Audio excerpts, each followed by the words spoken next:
Olá, eu sou a professora Alcione, este é meu canal e hoje nós vamos falar sobre uma questão de sintaxe. Eu vou abordar aqui a questão número 4 da prova que eu apliquei aos meus alunos de sintaxe do Português 1 do curso de Letras da UniOeste. É claro, eu estou falando diretamente com os meus alunos de letras, mas todos que tiverem interesse nessa questão, vem com a gente.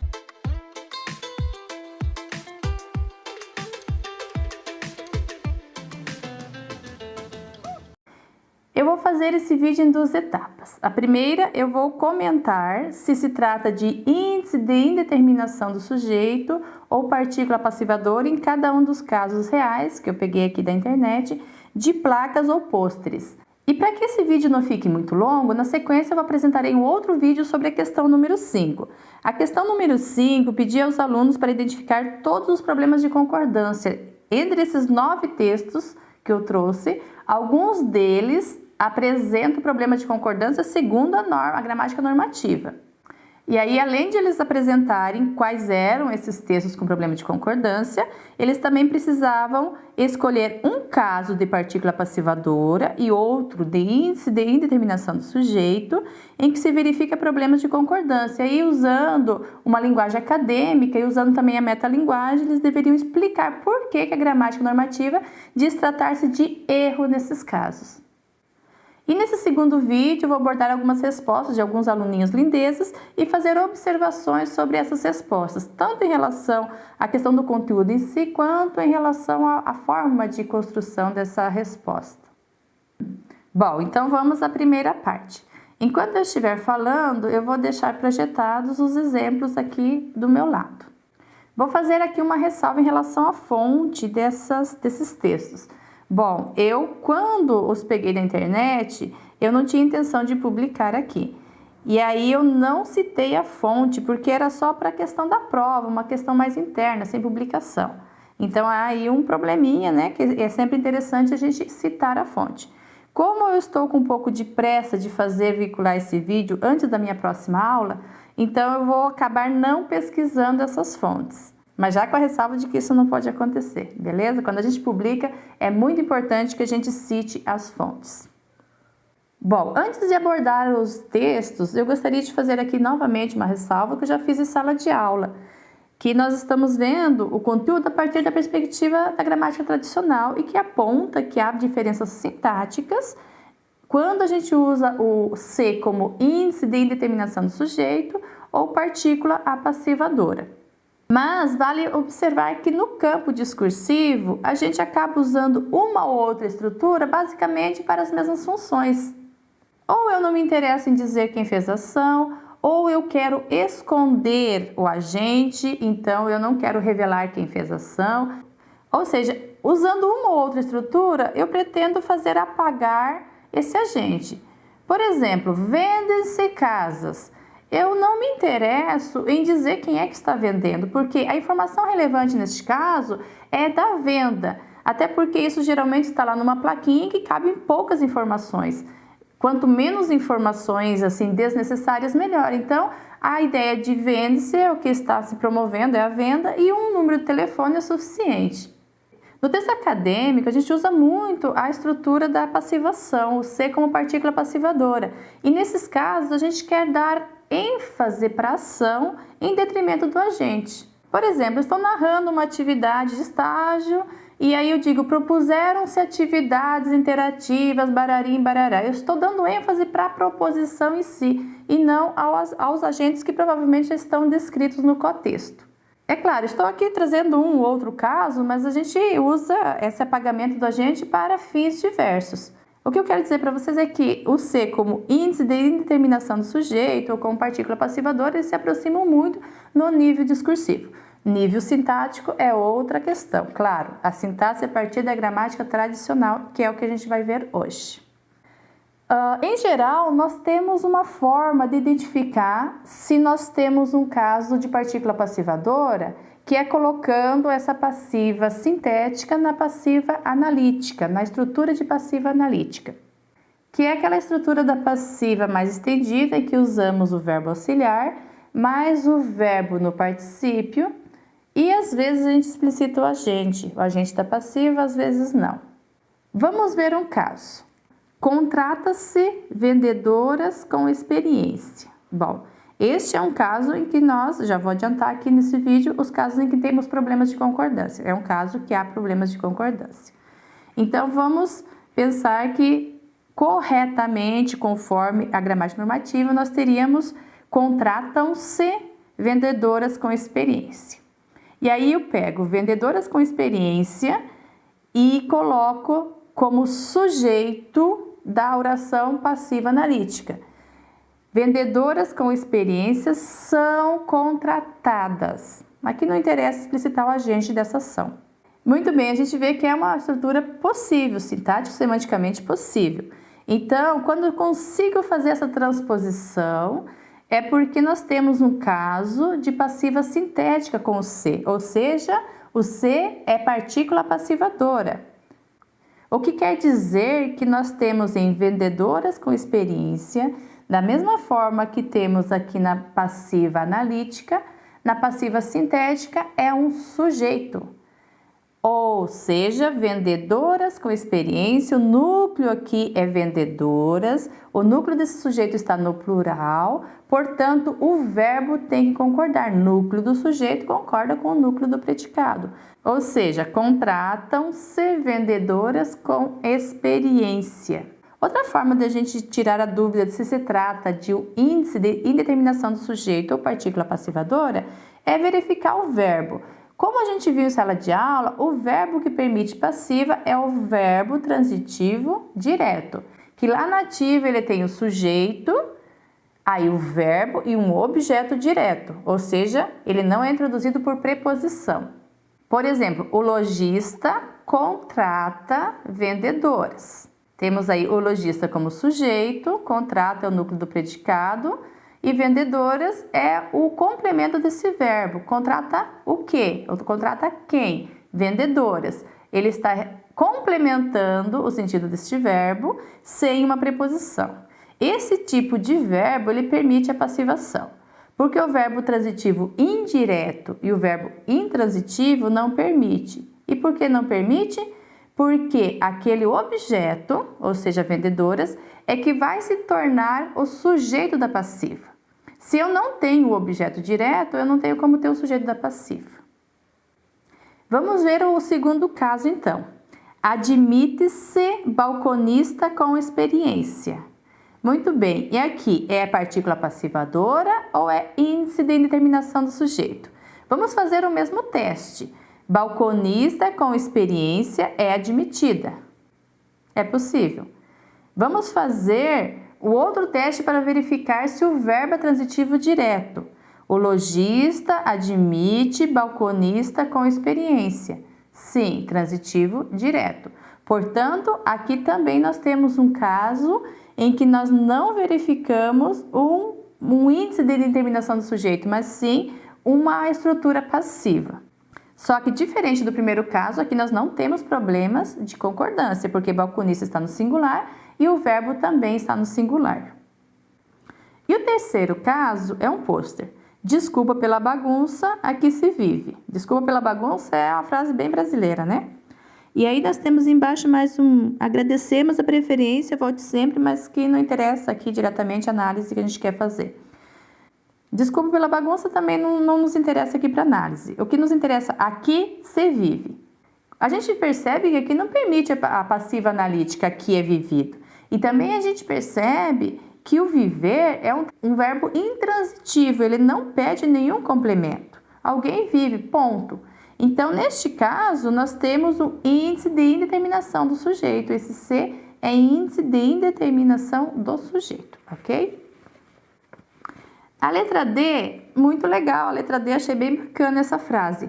Houve-se problemas por apenas R$ 1,99 a hora. O seu problema é nosso. Vamos pegar a primeira linha, que é o que interessa a nossa análise. Problemas são ouvidos por mim, o psicólogo de R$ 1,99. E aí eu consigo perceber que a frase permite uma passiva sintética, aliás, uma passiva analítica. Além disso, eu observo que o verbo, na passiva, ele pede complemento verbal. Então, nós temos, por exemplo, o psicólogo, de Araque, aqui por 1,99, né? O psicólogo ouve o quê? Problemas. Ouve do verbo ouvir. Então, nós temos aqui, o psicólogo ouve problemas. Esse objeto direto, na passiva, ele passa a ser o sujeito. Problemas são ouvidos. E na passiva sintética também. Ouvem-se problemas. Por isso, nós deveríamos ter aqui um verbo no plural, concordando o núcleo do predicado com o núcleo do sujeito. Tranquilo? Vamos para a próxima. Letra E. Precisa-se de vendedora com experiência. Aqui, nós teríamos condições de fazer de vendedoras com experiência é precisado? Não cabe. Ele fica até agramatical. Nós não temos essa estrutura na língua, nem naquela língua que foge das escolhas da gramática normativa. Outro teste que eu posso observar, então, esse verbo precisar, ele pede um complemento com preposição. Vamos pensar que o lojista precisa de quê? De vendedora. Então, vocês observam que de vendedora, lá na frase ativa, já é o complemento do verbo. Se fosse uma passiva, lá na ativa ele seria o sujeito. Não é o caso, ele já era complemento do verbo. E precisar, então, que é um verbo que pede complemento indireto, com preposição, não permite passiva. Portanto, neste caso, nós temos um exemplo de índice de indeterminação do sujeito. Vamos ver a letra F. Roupa suja se lava em casa. Houve quem entendeu o se aqui como pronome reflexivo. Não daria para ter essa interpretação, porque o pronome reflexivo vai dizer que roupa suja, que é o sujeito, é também o agente e quem sofre a ação. É a mesma coisa dizer, a menina se penteia. Ela penteia, ela faz ação e ela sofre ação. E aqui não é o caso. A roupa suja, ela é lavada em casa, mas ela não se lava, não se autolava, digamos assim. Então, não é o caso de ser um pronome reflexivo. Ele é uma partícula passivadora também, porque eu consigo fazer roupa suja é lavada em casa. Se eu usar a estrutura mais comum da partícula, eu teria lava-se roupa suja em casa, por exemplo. Mas essa frase aí já de conhecimento público, ela já está cristalizada, roupa suja se lava em casa. Então, é uma passiva que está com o sujeito na sua posição canônica do sujeito, não na estrutura da passiva sintética, mas na estrutura geral da frase da língua portuguesa, tá? Então, se eu tivesse roupas sujas, se lavam em casa. Roupas sujas são lavadas em casa. Então, partícula apassivadora. Bom, vamos ver. O verbo lavar pede objeto direto? Pede. Por exemplo, Joana lava o quê? Roupa suja em casa. E vamos então para a letra G. Aluga-se apartamentos. Aqui nós temos um problema de concordância. Por quê? Porque nós temos apartamentos são alugados. A passiva analítica cabe perfeitamente. E se eu tiver na ativa, tem lá, por exemplo, Joana aluga apartamentos. Aluga o quê? Apartamentos. Apartamentos está agindo como objeto direto, como complemento direto deste verbo. E aqui, neste caso, como sujeito. Portanto, alugam-se apartamentos. E o próximo, a letra H, lixa-se pedras e assoalhos. Bom, aqui nós temos uma questão extra que nós não vimos nas questões anteriores. Além de ser uma passiva, que a gente consegue colocar pedras e assoalhos são lixados, pode ser. Nós temos também o verbo alguém lixa algo, ou seja, alguém lixa pedra e assoalhos, ou seja, pedras e assoalhos na ativa são objetos diretos. E na passiva ele passa a ser sujeito. E além disso, nós temos um sujeito aqui que é composto. Então, mesmo que se eu tivesse pedra e assoalho no singular, nós temos um sujeito composto que ele exigir, então, lixam-se pedras e assoalhos. Ou pedra e assoalho, se fosse o caso. Portanto, aqui, novamente, um problema, uma dificuldade na questão da concordância segundo a norma, a gramática normativa. E, por fim, a letra I, precisam-se de clientes. Então, neste caso aqui, o precisar é precisa de. Se alguém precisa, precisa de algo. Ou seja, o verbo pede complemento na ativa, mas ele pede um complemento indireto. Verbo que pede complemento indireto não permite passiva. De clientes são precisados, não é possível.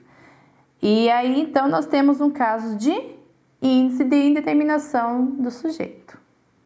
Portanto, a pluralização aqui está inadequada.